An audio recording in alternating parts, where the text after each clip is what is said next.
Sampah masih saja menjadi masalah kita sampai saat ini. Menurut Dinas Lingkungan Hidup DKI Jakarta, produksi sampah di Jakarta mencapai 7.000 ton setiap hari, dan semuanya bermuara ke TPS Bantar Gebang. Tidak ada proses pemilahan sama sekali. Semuanya bercampur antara sampah organik dan sampah non-organik. Sampah organik sendiri berada di angka 60% atau 4.000 ton. Wah, banyak sekali ya. Mengelola sampah pada dasarnya membutuhkan peran aktif dari masyarakat, terutama dalam mengurangi jumlah timbunan sampah, memilah jenis sampah, hingga berupaya agar sampah menjadi lebih bermanfaat. Salah satu contoh pengolahan sampah organik yaitu dengan memanfaatkan sampah organik sebagai kompos. Di masa pandemi COVID-19 yang berlangsung sampai saat ini, membuat kita banyak beraktivitas di rumah. Agar aktivitas di rumah lebih bermanfaat dan tidak membosankan, yuk mulai dengan mengolah sampah organik di rumah. Ada beberapa cara mengolah sampah organik. Cara yang paling mudah adalah dengan metode Takakura. Metode Takakura diperkenalkan oleh Koji Takakura, seorang peneliti asal Jepang, dan banyak melakukan pelatihan pengolahan sampah organik di Surabaya sejak tahun 2004. Dan metode ini sudah dikenal luas oleh masyarakat.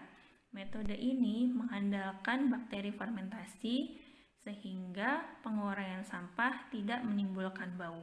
Mari kita simak cara pengolahan sampah organik. Halo, selamat siang semuanya, para peserta webinar Pengmas Poltekkes Hermina. Dengan Devi di sini. Hari ini saya akan memperagakan cara pengolahan sampah organik menjadi kompos dengan metode Takakura. Adapun bahan-bahannya adalah sebagai berikut. Yang pertama adalah keranjang dengan lubang udara. Bisa terbuat dari plastik, keranjang bambu, atau rotan. Pada prinsipnya, metode Takakura adalah metode pembusukan secara aerob, sehingga diperlukan keranjang dengan lubang udara. Lubangnya bisa besar atau yang kecil, yang penting ada sirkulasi udara yang masuk. Keranjangnya kalau bisa juga yang ada tutupnya ya.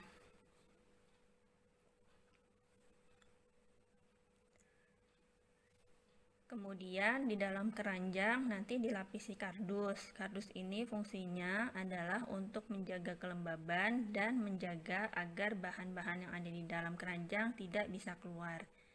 Kardus ini juga mencegah serangga dari luar agar tidak bisa masuk ke dalam. Bahan selanjutnya adalah sabut kelapa.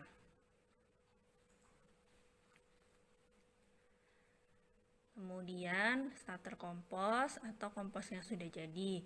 Kalau tidak ada, bisa pakai tanah biasa yang sudah dicampur dengan sekam hitam atau sekam yang sudah dibakar.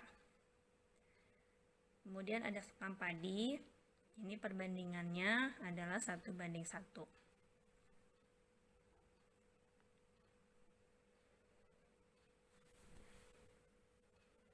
Kemudian bahan utamanya adalah sampah organik. Sampah organik bisa berupa kulit buah, sisa sayur, atau daun kering. Agar cepat mengalami pembusukan, sampah organik dipotong kecil-kecil kurang lebih 2 cm. Kemudian saya juga pakai bakteri fermentasi untuk mempermudah dan mempercepat proses pembusukan. Bakteri fermentasi nanti dipindahkan ke botol semprot seperti ini agar mudah dalam pengaplikasian. Yang pertama kita lakukan adalah membuat bantalan atau alas keranjang Takakura, yaitu dengan mencampur sekam dan sabut kelapa lalu dimasukkan ke dalam kain seperti ini yang dijahit keempat sisinya agar sekam dan sabutnya tidak keluar-keluar. Fungsi dari bantalan ini adalah menyerap kelembaban dan menyerap kelebihan air. Apabila tidak ada kain, kita bisa juga pakai plastik sekam seperti ini, nanti diberi lubang, ditusuk-tusuk agar bisa menyerap air dan kelembaban. Baik, kita letakkan pertama adalah alas pada keranjang takakura. Kemudian kita mulai memasukkan campuran sekam dan starter komposnya. Yang pertama kita masukkan adalah sekam.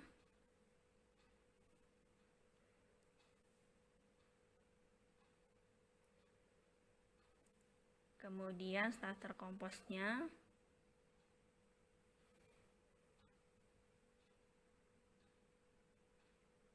Lalu kita aduk sampai rata.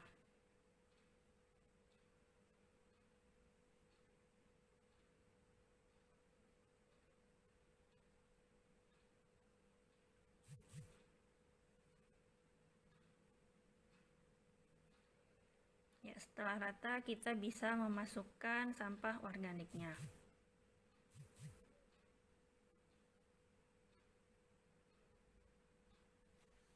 Volumenya jangan terlalu penuh, jadi setengah dari kapasitas keranjangnya.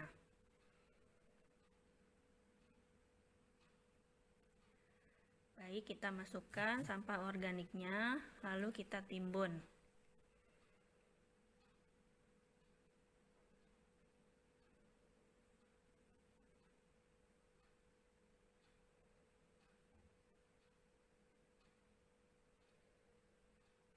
Pastikan tertimbun secara keseluruhan.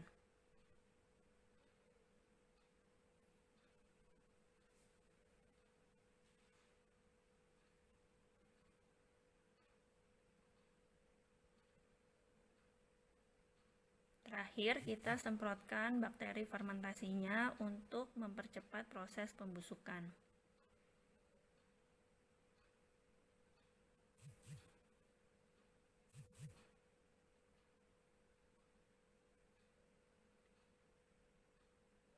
Kita tutup keranjangnya dan tunggu sampai sampah organik berubah menjadi kompos. Simpan keranjang di tempat yang sejuk. Pada prinsipnya, metode takakura ini tidak berbau sama sekali, jadi kita bisa simpan keranjang di dapur, dan apabila ada sampah organik, kita bisa menaruhnya setiap hari.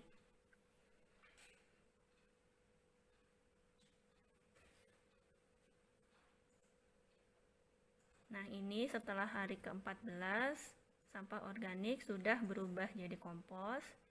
Kita dapat memanen komposnya. Kompos bisa kita gunakan sebagai pupuk pada tanaman atau tanaman herbal atau toga yang Bapak, Ibu, dan teman-teman sekalian tanam di pekarangan rumah. Terima kasih.